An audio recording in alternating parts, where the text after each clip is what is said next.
Et donc bon, cet épisode va être orienté sur le faisceau électrique et le démarrage du moteur. Donc là déjà j'ai dégagé tout le faisceau de l'Axantia parce que, enfin déjà j'étais parti comme de la merde. Parce que j'avais ça, 306 essence, j'étais où? J'étais sur les faisceaux. Et en fait je suis moitié attardé parce que c'était bien écrit pourtant, mais là gestion moteur XU7, oui, mais injection Magneti Marelli, alors que nous on est en... Bon, cette catin s'est coupée sans me prévenir qu'elle avait plus de jus, donc je sais plus ce que je disais.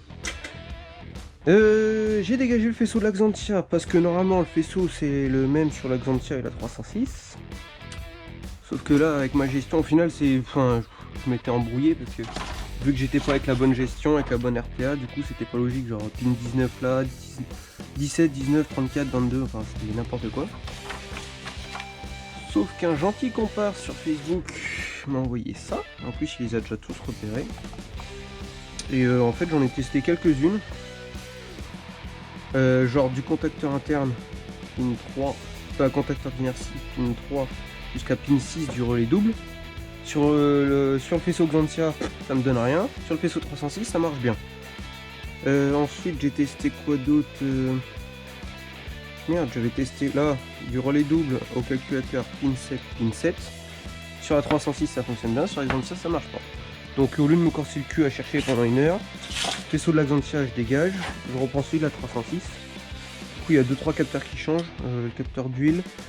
Capteur de température d'air dessous et le capteur cliquetis, ça c'est pas grave, lui il y aura juste à repiner la prise, sinon c'est sensiblement le même, donc voilà, puis on va essayer de faire démarrer tout ça, voilà, puis je vais passer un coup d'aspirateur là parce que j'ai déjà des bouts de gaine qui sont rendus dans les soupapes, donc voilà, ouais, parce que les gaines de la Xantia, voilà, c'est à sécher. Allez hop, aspiro. Bon.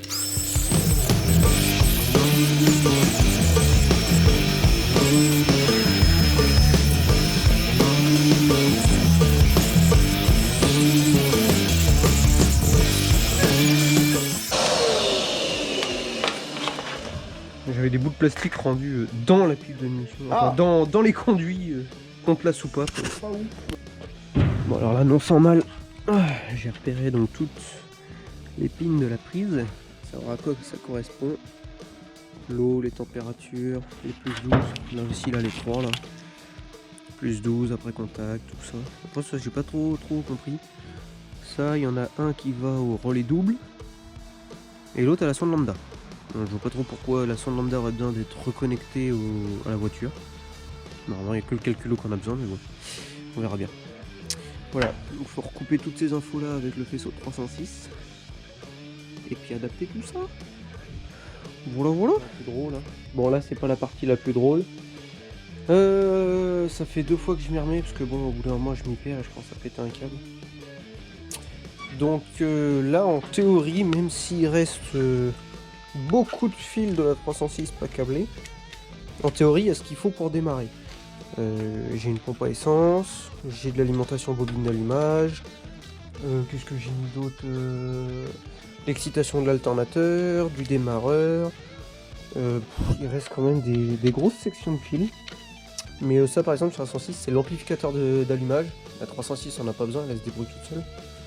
Donc bon, en théorie sur le faisceau du XU il reste pas de grosses sections, donc c'est à dire que tout ça c'est des petites infos.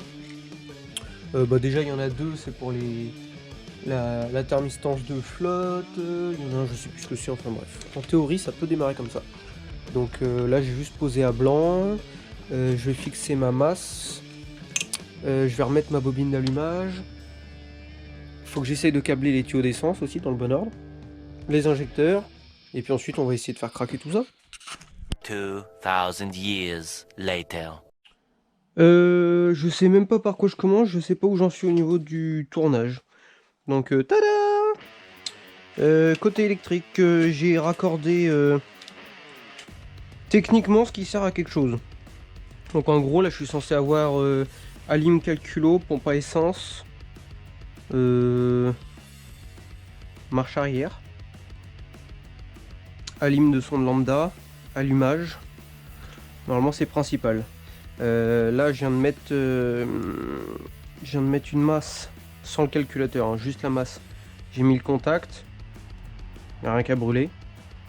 Donc là j'ai mis le calculateur, j'ai mis le contact. La pompe à essence s'est déclenchée, elle a pissé.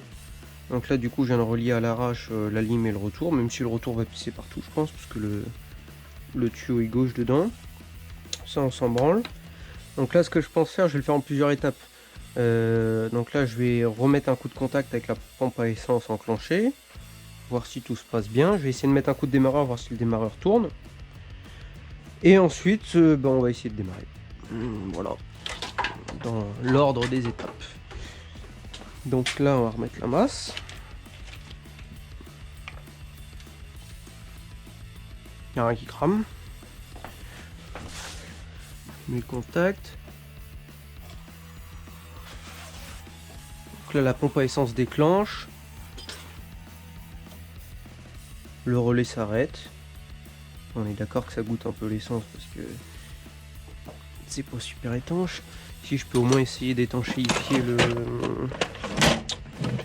le côté haute pression quand même. Haute pression. Ah, j'ai une grande question aussi, c'est est-ce que la petite pompe à essence du monopoint va réussir à alimenter l'injection.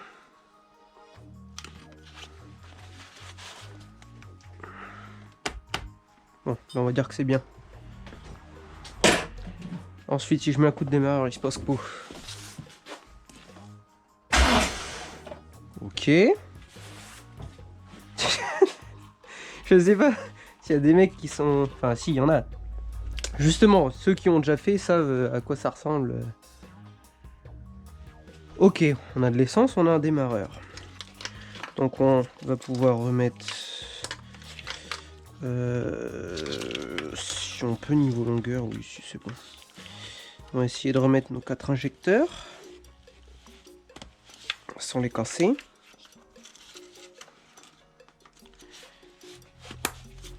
Donc pour rappel, là le moteur est stock et dans l'état que je l'ai sorti de la Xantia. Donc il n'y a pas eu d'entretien de fait, il n'y a rien eu.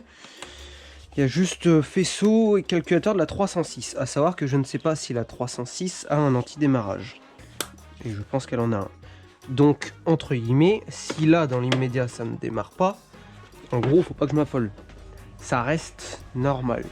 Là aussi on a les bobines. J'ai pété la prise au démontage. C'est pareil ça, je sais même pas si ça fonctionne. On va dire qu'on n'a rien vu.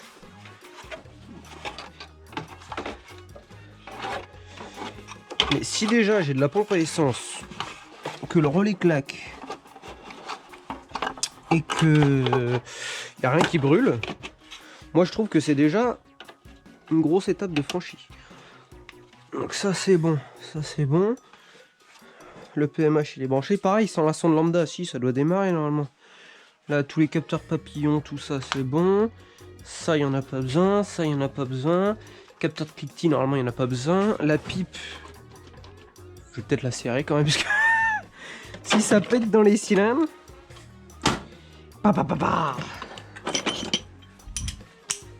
Bon, il y aura que 2 vis sur 12, c'est pas grave. Pareil, j'ai commandé, donc j'ai les joints neufs. Là, il n'y a pas de collecteur aussi. Bon, c'est mieux. Juste essayer de voir s'il pète, quoi. Bon, là, une fuite d'essence, est-ce vraiment grave? C'est pas top non plus, quoi. Est-ce qu'on a un collier là-dedans? Oui, ça faut pas chercher. Oh, on a ça, là. C'est bien, ça.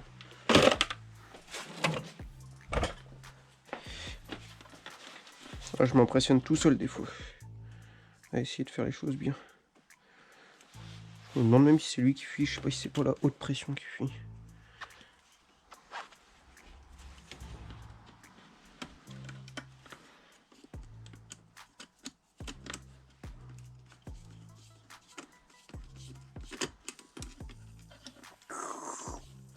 fait des bulles. Ah, puis je lui ai mis le plein aussi.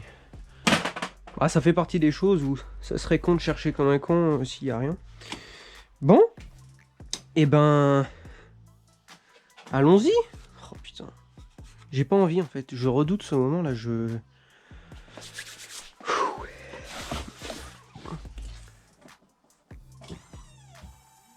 Contact, pompe à essence, ok.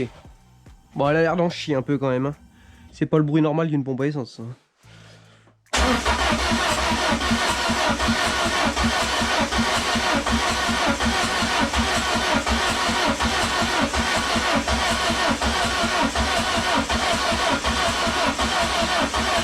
Non, c'est bien ce que je disais, faut pas que je m'inquiète si elle démarre pas. Moi je pense que c'est le calculo qui fout la merde. Faudrait que je trouve une bougie qui traîne. Ou que j'aille en enlever une là-bas. Pour tester, voir s'il y a de l'allumage. Attention, attention, je sais pas si vous êtes déjà venu là. C'est le bordel.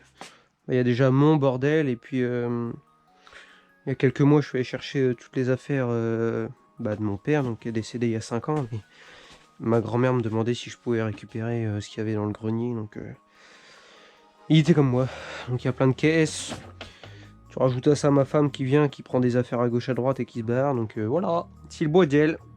Et je sais plus ce que je venais chercher du coup. Des bougies. L'eau. J'ai des NGK qui traînent. Faut pas chercher, j'en sais rien. Je sais même plus d'où ça sort ce lot de pièces. Je crois que c'est quand j'étais chez Renault. On avait vidé les stocks, il m'avait dit bah t'embarques tout. Donc j'ai tout embarqué. Ouf. Oula. Ouh bah c'est pas neuf ça mon copain. Oh la vache. Écoute, moi, le principal c'est qu'elle me fasse une étincelle. Hein. Donc ce qu'on va faire... déjà on va le débrancher. Hop, on va le ressortir. Donc là je pensais que ça passerait pas en plus avec la butée et ça passe donc c'est cool. On va éviter de faire des étincelles genre au-dessus de l'essence. Qui fuit.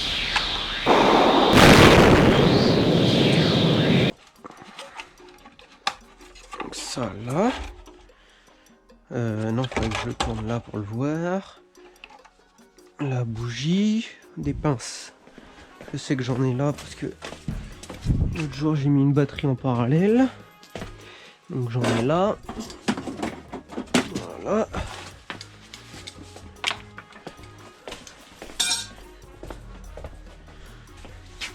Donc là, masse. Est-ce qu'on a de l'étincelle? Putain, j'arrive même pas à voir, je suis trop court. Ah ouais, je suis trop court, putain.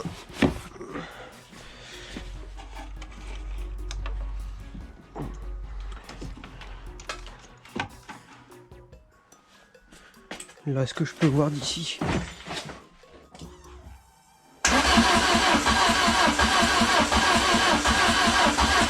Ah bah c'est ça, il n'y a pas d'étincelle. Donc c'est l'antidéme. Il me semble que c'est ça, l'antidémarrage bloque l'étincelle.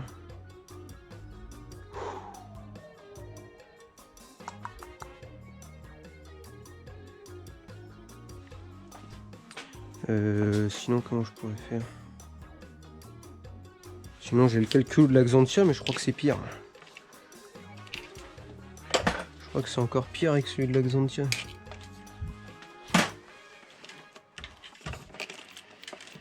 Bon, en fait, c'est que j'avais peur de griller un truc, genre à transbuter les calculateurs comme ça, mais non, au final, ça marche ou ça marche pas. Genre, en gros, j'avais peur qu'il y en ait un qui chope une info qu'il faut pas. 106, Xantia. Xantia, il n'y avait pas d'antidémarrage, mais il y avait un code en fait. Le code, une fois que tu le mettais, elle en chiait à démarrer. Enfin, j'avais fait la procédure, on dit, en gros, tu démarres avec le code. Et après, en fait, moteur tournant, tu débranches le petit clavier avec les numéros, quoi. Et après, elle en chie à démarrer, mais à démarrer. Donc ça veut dire que normalement, je suis censé avoir de l'allumage, là, si ça marche.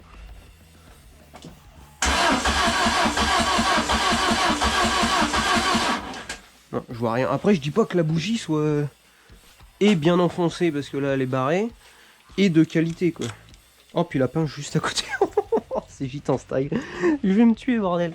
On va essayer d'en trouver une autre. Bah sur les 4 qu'il y avait, il n'y en a pas une en meilleur état là parce que noir comme ça, je suis pas sûr que. Pas sûr qu'elle marche très bien. Ah bah si elles sont toutes noires. J'avais une boîte là. Ah, prendre des Bosch.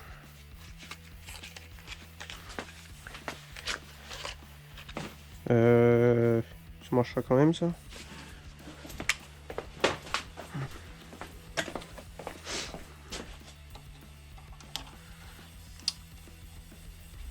Normalement.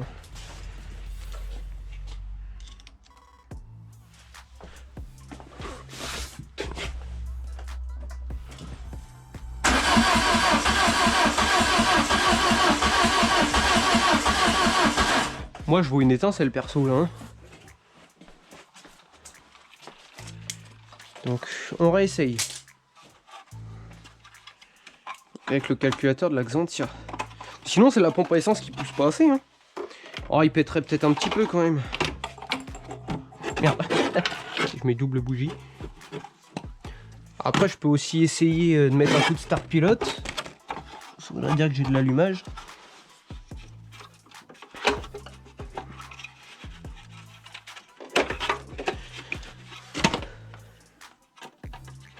Moi perso j'ai vu une petite étincelle. Hein. Bon, c'était pas très violent mais...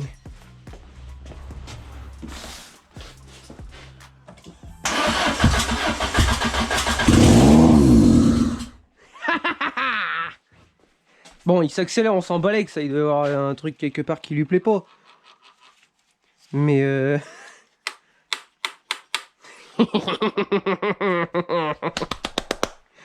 Pourquoi avec le calculateur Xantia? Ça doit être ça, ça doit être l'IMOF.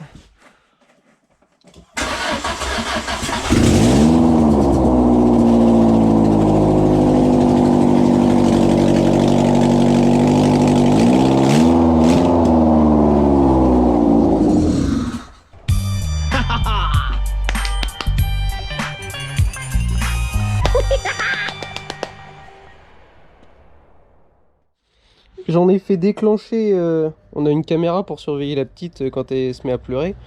Et quand elle pleure... Ah, le message. Et quand elle pleure trop fort, ça nous met l'alarme avec l'heure. 13h11, 13h13. Ça m'a même fait déclencher